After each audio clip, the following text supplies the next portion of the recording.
Ontario sports fans. Thank you so very much for checking out the Sportsline Podcast on the CHCH and Parrot Media platforms. I'm Bubba O'Neil. Hey, be sure to tell your friends, join the conversation, keep liking and subscribing because we appreciate you. As always, Southern Ontario sports is our focus, and we continue to produce world-class athletes, teams, executives, and in today's case, events. The wait is over for Canadian fans, and the dream is now a reality for Brooke Henderson. 2018, that lady became the first Canadian to win this country's national golf championship since Hall of Famer Jocelyn Barraza won the inaugural tournament in 1973. Will that happen at this year's CPKC Women's Open in Mississauga? Let's bring in tournament director Claire Welsh. Thanks for joining us, Claire. Oh, it's so great to be with you, especially on Canada Day.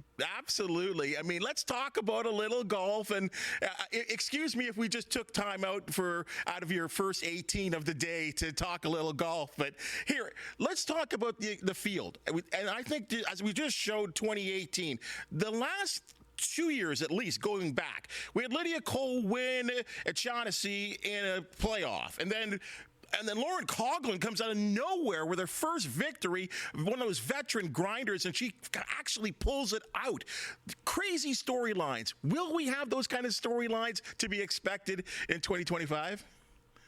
Well, I think when you have the world's best golfers, teeing it up on a exceptional golf course like Mississauga Golf and Country Club, it is to be expected that you're going to have some pretty exciting storylines. And this year, the field is absolutely stellar. We have world number one, Nelly Korda.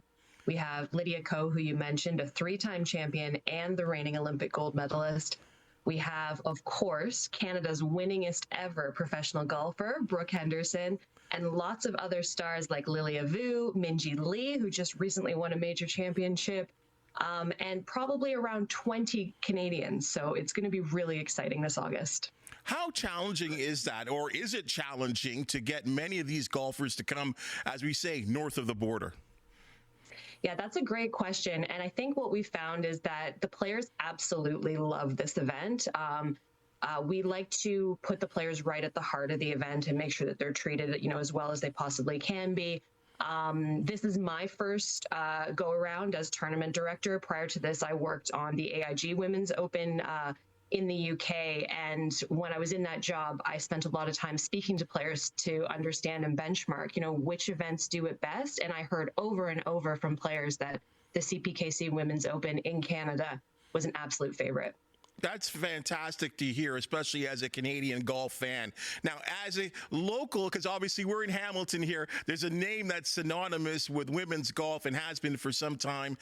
I can't even tell you how many times she's participated, at least in the Canadian Open, and that's Elena Sharp, and it's great that she'll be participating. Yeah, and this is actually going to be Elena Sharp's 20th playing in this CPKC Women's Open, which is so amazing. That's pretty monumental achievement. And also there's going to be a special celebration for her because, as you know, she was inducted into the Ontario Golf Hall of Fame this year, and she wasn't able to make the ceremony. So we're going to be doing a special celebration for her at the Canadian Golf Hall of Fame ceremony, which is taking place on the Tuesday of tournament week. We've had Elena, and of course had Brooke represent the country as we talk about Canada Day in Olympic form. Can you tell me and our listeners and viewers, who's the hot young Canadian that we all have to watch out for? There is such an incredible depth of talent in the up-and-coming young Canadian female golfers. It is, it's mind-blowing. So I would say some really interesting storylines that are developing as our field comes together for the CPKC Women's Open is we've had two Team Canada Next Gen players qualify. One is Shauna Liu, who is 16 years old, and the other is Clara Ding, who's only 14. And the two of them are going to be making their first ever LPGA starts at the CPKC Women's Open. So I know that the Canadian fans are going to get behind those two. Just as a knowledge thing, because of their youth, is it like a tournament exemption that they get to be able to play in a tournament like this? Yeah, so both of those players, Clara and Shauna, they qualified through the She Plays Golf series, which is something that Golf Canada has created to have a pathway for elite golfers across Canada to earn a place in, like, so basically play your way in to an LPGA event, which is really exciting. So the third edition of the She Plays Golf series is actually taking place in 2 weeks' time here in Ontario, where there's going to be another spot available in the PGA of Canada Women's Championship. So we'll just be waiting with bated breath to see, who else is going to get a spot. Now, nothing against the men at, just previously had the RBC Canadian Open at TPC Toronto Caledon. It was kind of this big monstrosity of a golf course out in a field. You guys are at Mississauga Golf and Country Club, like elite, old school, classic course, beautiful old trees. You couldn't have picked a better venue for this tournament. It is stunning. You kind of nailed it there. I would say every time I'm there and you just kind of stand and look out across all the vistas, it's breathtaking. It's going to look incredible on TV, with the Credit River running right through, lots of elevation change. As you said, it's really historic. Established in 1906. It's had lots of different architects work across it to just perfect this beautiful historic course. It has hosted the men's Canadian Open on 6 occasions, but this is going to be the first time that the women get to take on this true championship test.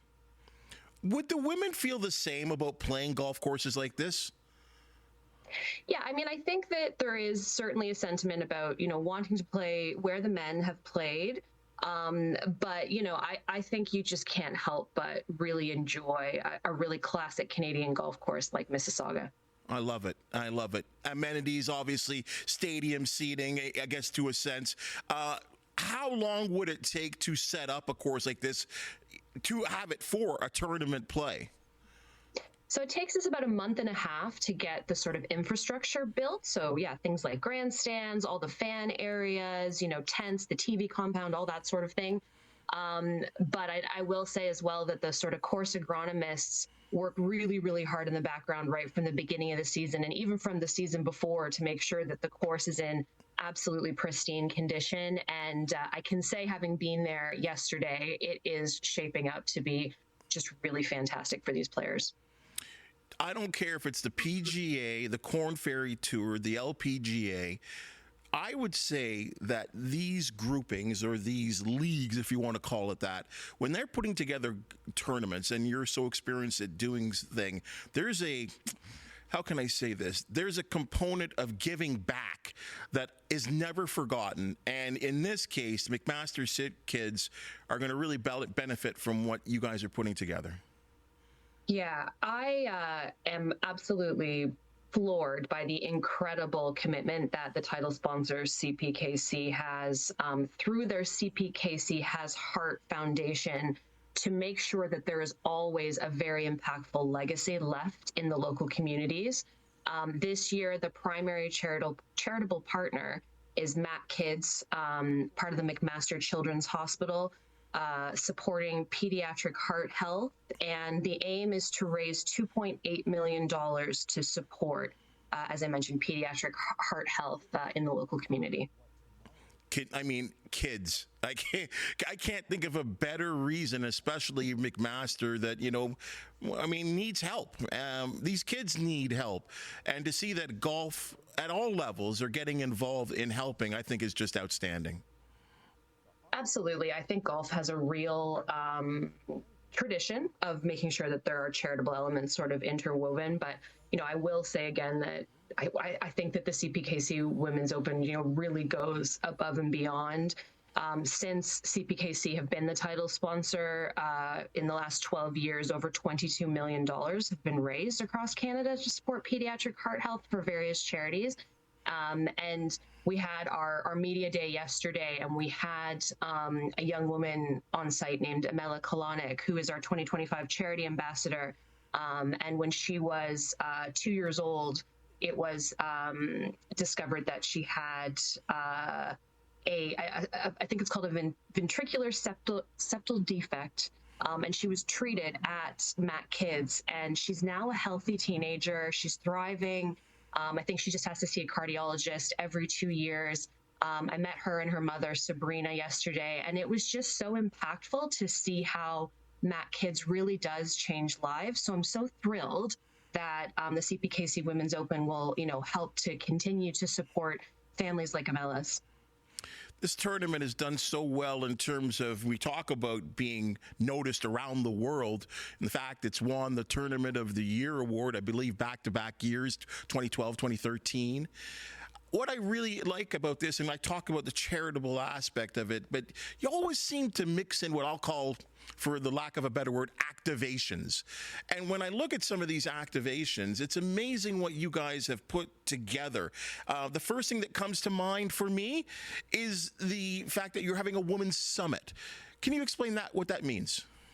Yeah, this has been an important element, I would say, of the event for a number of years. I think it's in its 8th year now. So it's called the Women's Leadership Summit, and it's basically an opportunity to bring together leaders across business and sport to just connect, spend some time together. This year it's at the Boulevard Club in Toronto, and it's just a wonderful opportunity to hear from other people about, the challenges that we face right now, and, how to be able to sort of overcome them together. And I know it's going to be a really sort of inspiring and enjoyable activation, as you say, during the tournament.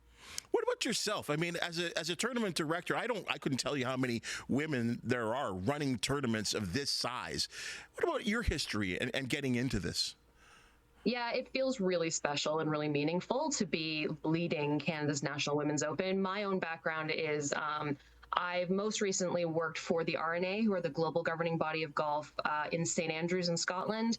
I was there for 10 years, working on the AIG Women's Open, the Open Championship, which more commonly called the British Open here. Yes. Working across player relations, marketing, and communications. And before that, I worked for Golf Ontario here. So I've worked in sport for about 20 years now. And again, it just kind of feels like this role just kind of feels like a kind of culmination of all of that, and just really, really special to be back in Canada.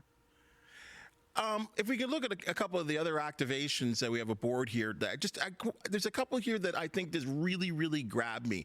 There's the rink hole. Like, that is amazing to me that you've kind of grabbed this on from the PGA side of things. It just gets people very excited, doesn't it? Oh my goodness. I absolutely love this. This is something that, yes, has been done at the RBC Men's Canadian Open and at the CPKC Women's Open. And I think you kind of have to experience it in person to really appreciate how incredible it is. But it is this merging of, our sports in Canada, a real celebration of hockey and golf. So the hole, it's always on a par 3. At the tee deck, there are literal hockey boards, lining around the tee deck. There's a Zamboni. The volunteers on the hole are dressed up as referees, and they're sort of tasked with hyping up the crowd. There's rally towels. There's people banging on the boards. When the players show up, they put on hockey jerseys to play the hole. Honestly, it is such a vibe. It is so much fun, and I can only say you have to come out and experience it live. And the best part about it is that the tournament directors, yourself, and the people that I guess at the LPGA that are putting together the holes, you always make it a little shorter so that every tee shot really could go in. Yeah, and it's funny because apparently there's never been a hole-in-one on the rink, in competition play at either the men's or the women's. So I feel like that ratchets up the excitement even more. Maybe we're going to see it this August at Mississauga. Hall of Fame Day. What is that? Mm-hmm. Yeah, so that's, again, a celebration every year. There's an induction ceremony into the Canadian Golf Hall of Fame. This year it is taking place at the CPKC Women's Open. And as I mentioned, there will be a celebration of Elena Sharp and her incredible achievements in her long career in golf. So we're really looking forward to that. I love the fact that we always, regardless of the sport, have to have young kids understand what the sport is all about and to get them attracted. And the fact that you're having kids for free in this is a goes a long way for that, I think. I totally agree. I think it's such an important element. Kids 12 and under free all week. And I think it's just such a wonderful opportunity for girls and boys to see these incredible athletes up close. It is so inspiring. And I think, as we know, the women, they're so sort of generous with their time. They make an effort to interact and, really focus on inspiring that next generation. So it's just a really fantastic family day out, in the Canadian summer. The backbone of every event. This blows me away, because this tournament could not happen. No golf tournament can happen without volunteers. Did I read correctly? Nearly 1,000 volunteer registrations? That's right. Yeah. So we're up to 1,000 volunteers, which is amazing. And you nailed it when you said that they're the backbone of this event. We could not do it without them. Their enthusiasm, it gives me energy, when I get to interact with these volunteers who are so excited. Some of them are from our host venue, Mississauga Golf and Country Club. And then we have other members from the community, ranging from all ages. And it's just, as I said, they really sit right at the heart of this tournament. And it's reflected in the feedback that we get from the players and from the fans. They really make a huge effort to make people feel really welcome and really part of Canada's National Women's Open. And of course, we're all techies now. We're always on our phone. There's an app activation as well, too, that we can follow along if you can't be there for a particular day. Yeah, exactly. So you can use the Golf Canada app to follow all of the action. And if you're on site, there are extra features there that can help you navigate the course and just know what's going on. But you're exactly right. That's how we follow things now. And so you can definitely stay up to date on the Golf Canada app. Claire, this could be the biggest CPKC Open that we've had maybe ever. Again, give yourself a plug. Give the tournament a plug. Go wild. We want to welcome everybody to Mississauga Golf and Country Club this August 20th to 24th. Tickets are available on cpkcwomensopen.com. And as ever, kids 12 and under go free. We hope to see you there this summer. We love it. We love women's golf. We love where it's come from, where it's going. And of course, right here in this country, boy, we love to celebrate it. So, Claire, thank you so much. Good luck. I know there's so much still yet to do. Keep us up to date if there's any late breaking news that we need to update all of our people, because in this area, we love golf. That's for sure. So, Claire, thank you so much. Good luck with the tournament. Thank you so much. It's been a pleasure. All right.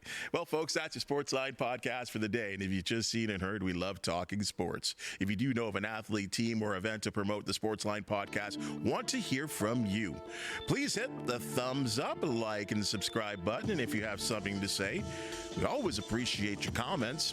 For the wonderful people that make the Sportsline Podcast possible, thank you so very much. And we'll see you tomorrow.